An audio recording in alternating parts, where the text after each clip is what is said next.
Hello, everyone. Welcome to Viru Night Talk. The United States and Iran have suddenly reached a 2-week temporary ceasefire agreement.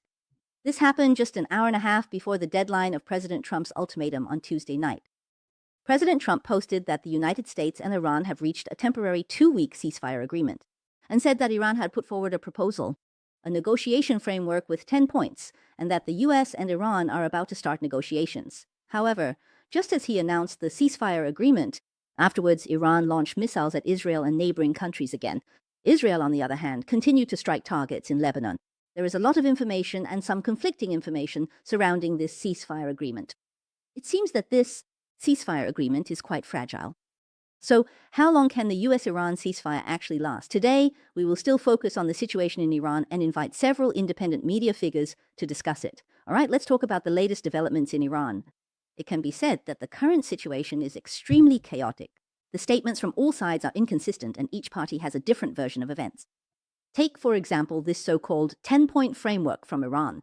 The latest information I've seen is that Vice President Vance commented on it. He said that, as far as he knows, there are 3 versions, just 3 different versions alone. He said that only the second version is correct, the one we agreed to. So this is an issue regarding Iran's 10-point framework. Then there's another issue. Do all parties have the same understanding of the preconditions for the ceasefire agreement? Today, the Iranian Speaker of Parliament issued the latest statement, saying that the United States and Israel have already violated the conditions of the ceasefire agreement. He also said that Israel's attacks on Lebanon, he said Lebanon is part of our ceasefire. The agreement includes, in addition to the ceasefire agreement, another point regarding Iranian airspace. What kind of drones are there? Then the third point is about the issue of enriched uranium. He said we have it. We have the right. We have never said we would give up our right to enrich uranium.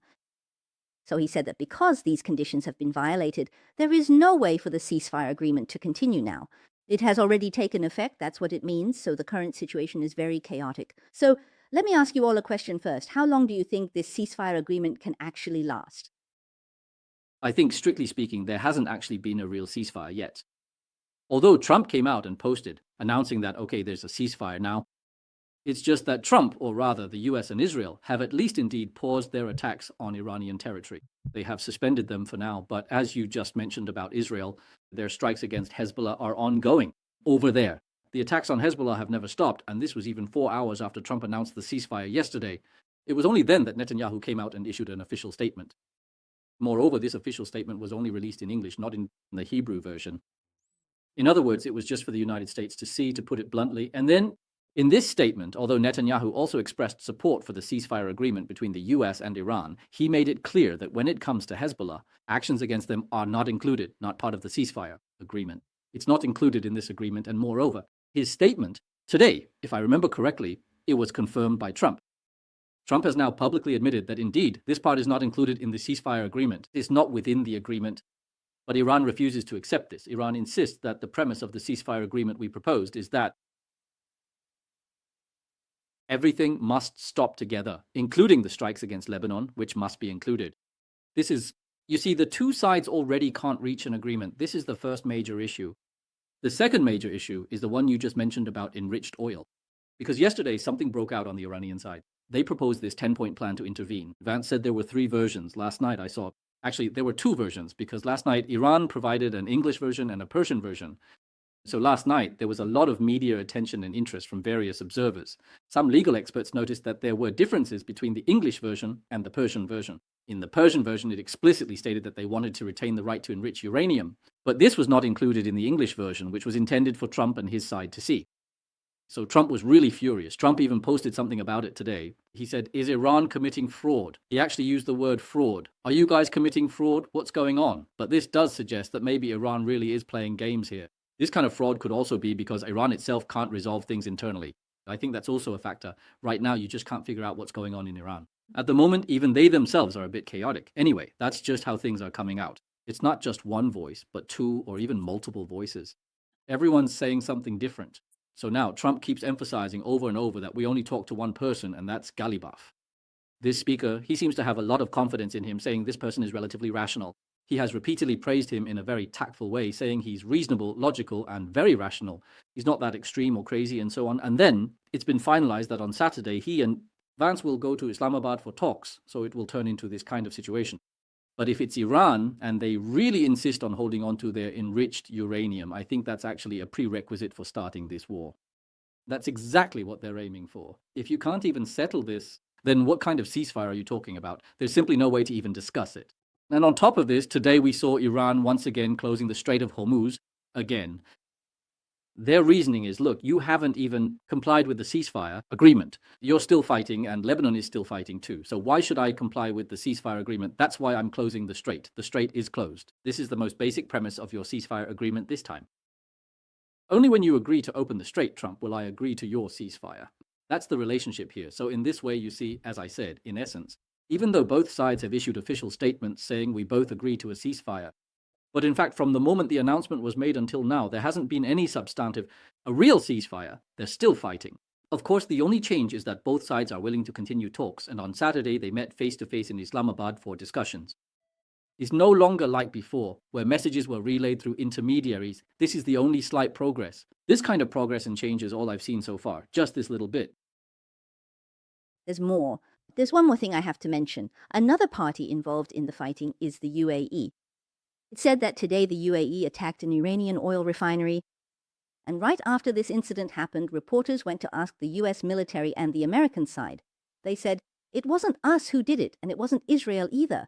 So if Iran's oil refinery was attacked, and if someone attacked it, it must have been someone else. In any case, it wasn't us. This whole thing is also a Rashomon situation, because it was Iran itself that first made this accusation. He said it was the UAE that attacked us, because according to them, it was an airstrike. It hit Iran's so-called Lavan Island, which is an island, and on that island there are Iranian oil facilities. Yes, basically a refinery. It seems that place was bombed, and then, on the Iranian side, they themselves accused that the attack was carried out by an aircraft. This aircraft, they believe the prime suspect, the most likely one, is a French Mirage 2000. Yes, this aircraft is definitely not possessed by either the US or Israel, right? But the UAE does have this aircraft because they bought it from France back then. So he said, you see, then the culprit must be obvious. Without a doubt, it must be this UAE aircraft. Then later on, I saw that there were others. Some media reports said that Iran also wasn't 100% certain. They thought there was a second possibility, which is that this aircraft might not necessarily be the Mirage 2000, but rather a Winglung 2, this large drone. So who does the Winglung 2 belong to? It's a Chinese Communist Party aircraft. It's from the UAE. Bought by the Chinese Communist Party? That doesn't seem very likely, right? It's not just the UAE, but also Saudi Arabia and basically the Gulf and the Middle East. Several countries have bought them, and it seems like the Chinese Communist Party has them too. Artery. But anyway, at least this rules out the US and Israel, because it's impossible for the US or Israel to have this kind of drone. So this turns into, but the UAE came out and firmly denied it. They said, we did deploy our air force, but when we deployed our air force, it was because you were attacking. You launched these missiles and drones at us, so we were intercepting them. We were defending ourselves. We didn't carry out any kind of attack. UAE denied it. Right. So now it has become a Rochambeau situation where no one knows who actually did this thing. So from this perspective, the ceasefire actually hasn't even happened yet. Let me add one more thing. I tend to think that the UAE really has reached the limit of its patience. There's simply no need to endure any longer. However, because he cares about Trump's reputation, since Trump has now spoken, we're in a ceasefire. If he were to say, the tanks are mine, okay, I did this, I'm involved, so what? What can you do to me? If he really did that, wouldn't it be obvious? Is he going to openly confront Trump? So instead he uses concrete actions to sabotage your ceasefire. But, okay, he publicly says he doesn't acknowledge it because the UAE absolutely does not want a ceasefire. He wants you all to keep going. So my own feeling is Trump was too eager for quick results, which ended up making a complete mess of things. I don't know what you think, Xiaoshu. Last night, when I first saw this news, I was a bit surprised. I thought that if a ceasefire agreement had really been reached, Iran and the United States should have announced it almost simultaneously. The US could even have taken a higher profile stance and waited. Iran announces this matter and then talks about it. Because you want the international community to see that it was Iran who surrendered first. I think in terms of the sequence, Trump got things a bit mixed up. But maybe I think he actually really hoped that this matter could, not turn out like what he said about immediately unleashing all hell, right? Or destroying an entire civilization. Maybe in his heart, I think he actually didn't really want to go that far. So once this condition was met, he felt that Iran had surrendered. But I think actually from a diplomatic perspective, he should have waited for Iran to first release the version of Operation Divine Fire that you yourself have announced. if he does this, then I think it would be more like having the initiative in his own hands. But now, after doing it this way, he's been attacked by many people. Was it really him who took action, or what exactly happened? You can't really explain it clearly, and there are different versions of the story. Actually, I think his goals should be quite clear. With a country like Iran, it's very hard to expect them to truly make a commitment to you. And it's also done through a third party. I think this in itself is a big problem. And I also don't think so. Pakistan is a very reliable terminator. If you were talking about Turkey or Qatar or other Middle Eastern countries, I actually think even Egypt is more credible than Pakistan. Behind Pakistan, the Chinese Communist Party is operating behind the scenes here, right? So I think the Pakistani government is also closely connected with many of these organizations. They have very strong cooperation with extremist groups like Lashkar-e-Taiba and others. So this government itself is intricately linked with terrorism in countless ways. You choose such a government to act as your intermediary, and at the same time, you're negotiating with an extremist terrorist organization like Iran. I think there's a problem with the mediator itself, and then you still want to trust Iran. In this process, they can deceive Pakistan, and Pakistan can also deceive you. The US and Iran can also deceive you. The US is just waiting. So now you have two more parties who could potentially deceive you. America, what are you doing? You don't have to believe the versions that are passed around and altered in the middle. So I think if it's really possible, it should be Iran who brings it up first. We kneel down first, and then I state which terms I'm willing to accept, right? So Iran should first clearly state and show the international community that it has knelt down. In that case, I think it would be more reasonable for Trump to stop what he's doing. So if this Saturday they can really meet face to face and reach an agreement, then I think that would count as a real ceasefire. I also don't think these things right now are truly a ceasefire, because actually at this point it's no longer called that. It's no longer a war between the United States and Iran, nor is it a war between the United States, Israel, and Iran. Now, it's the entire Middle East war has now involved so many countries. So this matter, if only the United States stops unilaterally, but Israel doesn't stop, it also doesn't have any real meaning. So how meaningful is this ceasefire itself, really, right? I actually think that even Netanyahu might not be very satisfied with Trump's decision. Maybe Trump's announcement was made too hastily. And for Netanyahu, maybe all of this happened after he... It seems that just before he made the announcement, maybe about an hour or half an hour earlier, he waited until the very last moment. He made a phone call to Netanyahu in Asia, and the only thing he requested was that Netanyahu's only request was not to include Lebanon in the ceasefire agreement. In it. Yeah, but this arrangement is passive. It's basically Trump being very domineering, telling you, I'm going to stop first no matter what. And then you have no choice but to put forward this condition because you're the boss. I have no choice but to cooperate with you. But if everyone really agreed that this matter could be accepted, then the South Tayyar Conference should probably implement the ceasefire at the same time as the United States. Right? And I want to add something about Pakistan, because earlier when Trump mentioned these negotiations, he said Vance, and he said they would go to Pakistan for negotiations, but he also said Vance might not necessarily. He said because of issues of safety and security, he said it's still uncertain.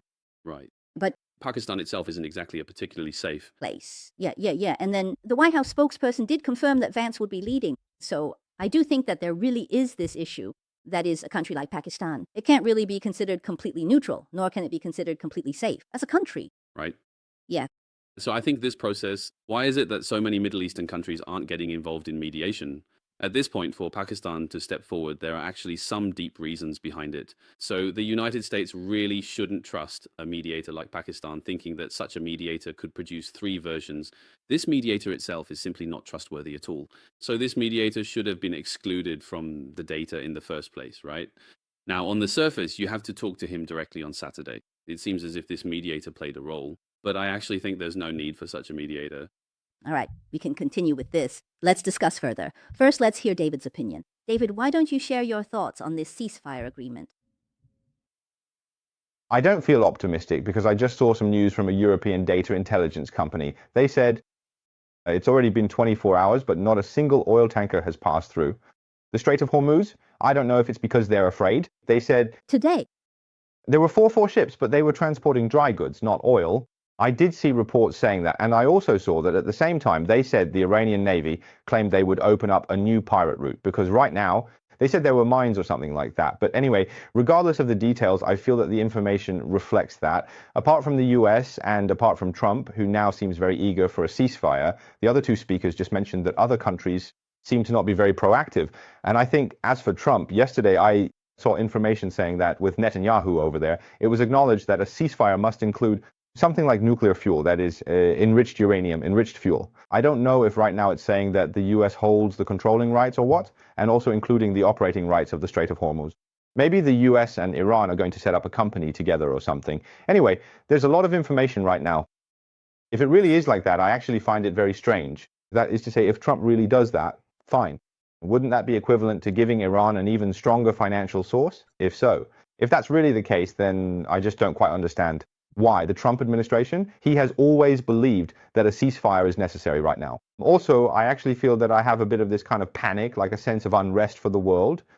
With this feeling, I even suspect that maybe before the weekend, could it be that actually I think as long as Israel continues to bomb Lebanon, I feel that Iran might decide to act sooner?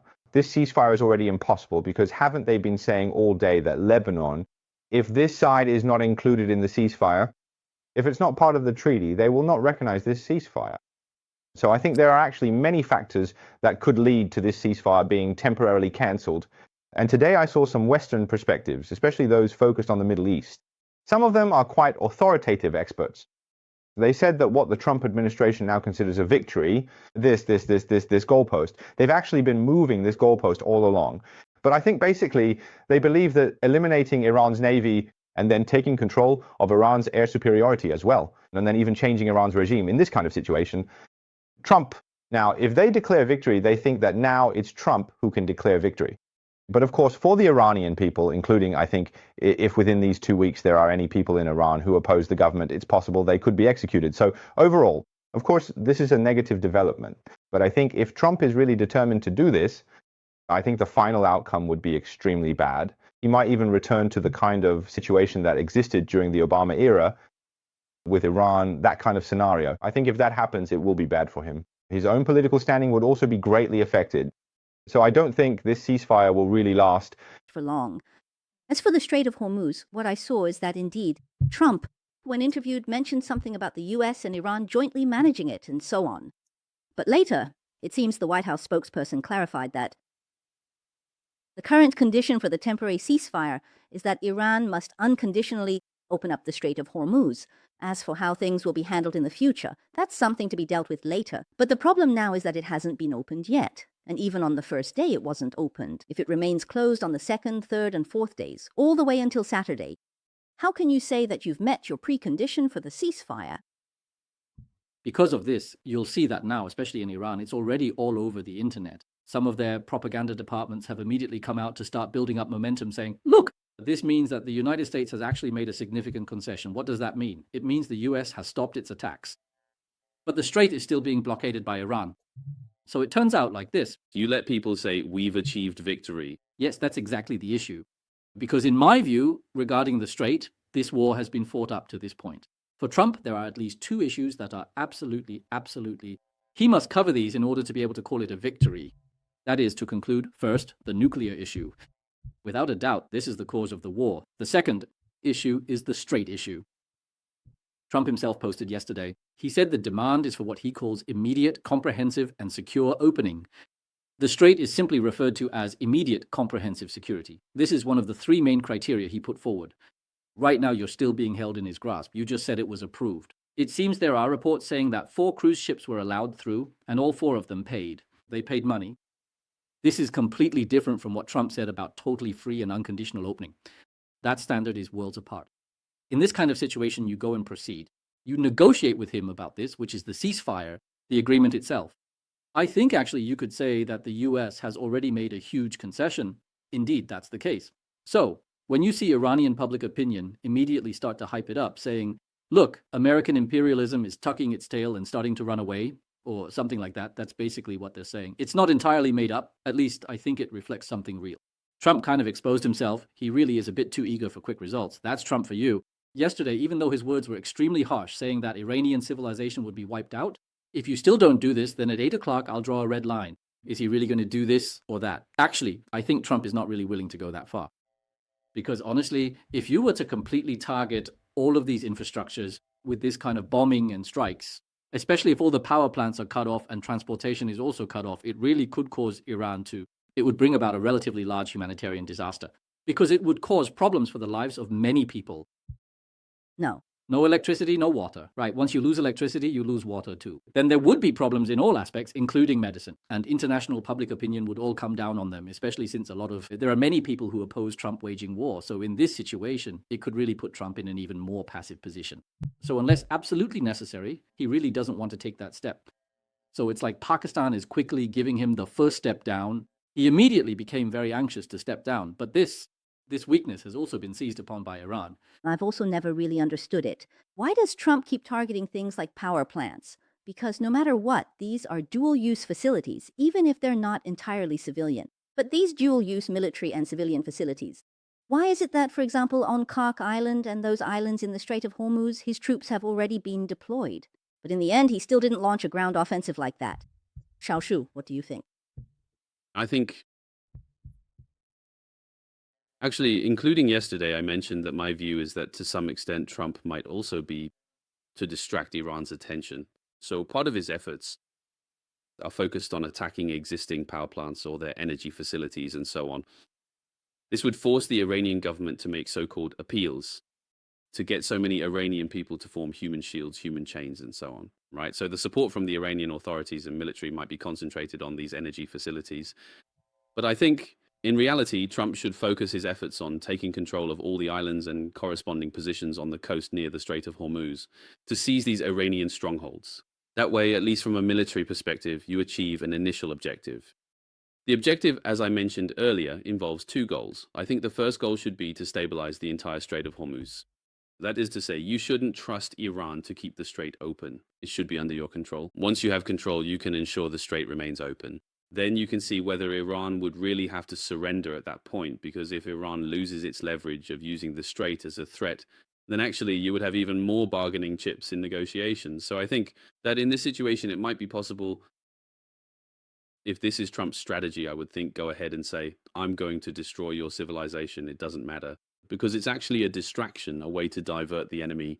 It's a tactic to divert attention, and it's not even a particularly deceitful one. But if he really, maybe it's also possible that Trump has that kind of mercy. He himself is not. I'm sure the military has provided such a version. So he really could consider it. So is it still all cards on the table? He could really consider striking in this way. But I think he still has his own sense of mercy. On one hand, maybe he doesn't want to see the Vietnamese people suffer too much harm like this. So I think deep down, he really doesn't want to go that far. But I think on this point, the military hasn't given him 100% confidence. At present, this operational plan can quickly seize control of the Hormuz Strait completely. I think he still hasn't seen this possibility yet. If he saw this, he would probably really take action. So I think he might still have some new deployments in the coming days. Wait until a more comprehensive military plan is developed. And at the same time, on the diplomatic front, he can also say that he has made his best effort.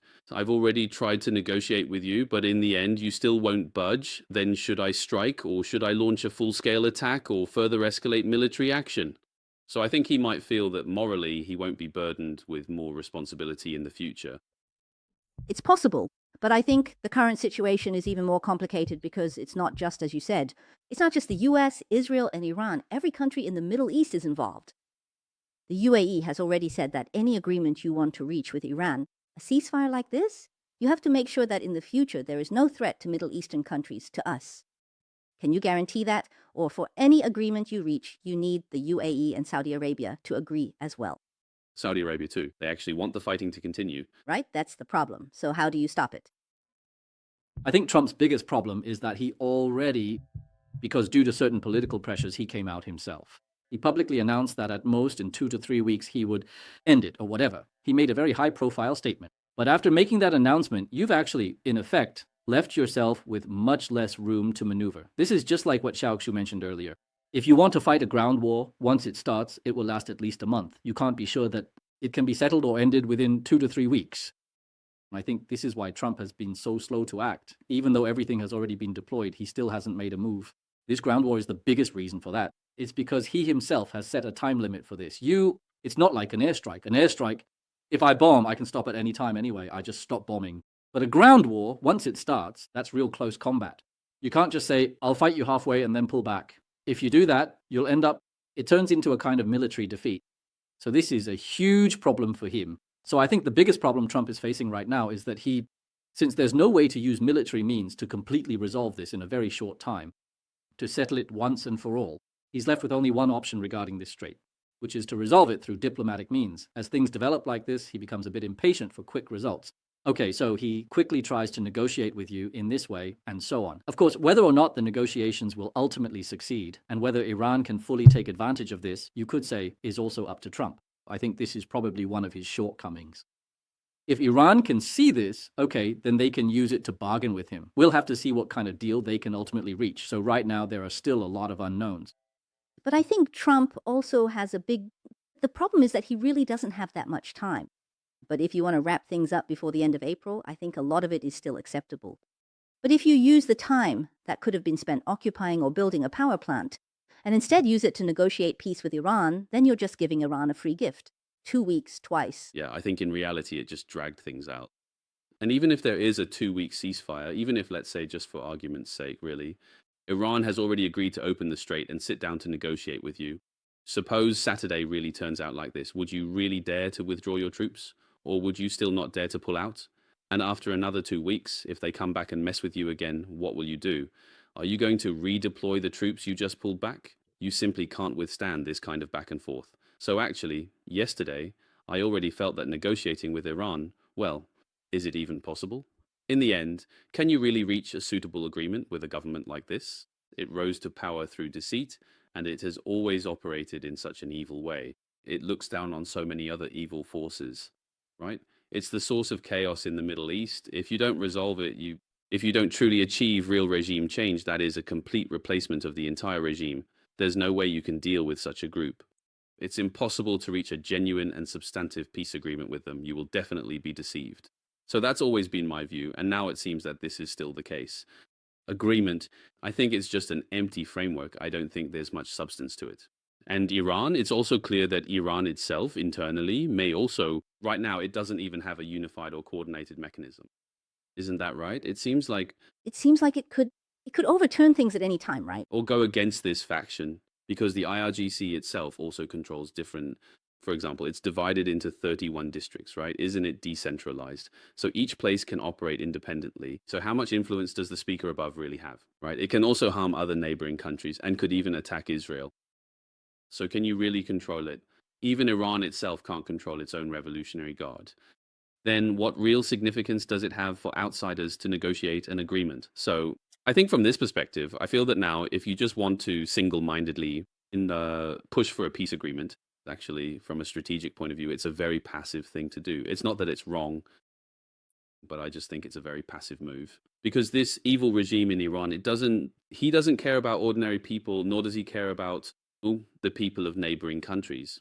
He doesn't even care if his own regime might collapse further. He just wants to go all the way. If that's the case, if he's like a stone in a cesspit, both foul and hard, how can you negotiate with him? And I think, let me add one more thing here. I think there's another very important factor which Trump himself has mentioned.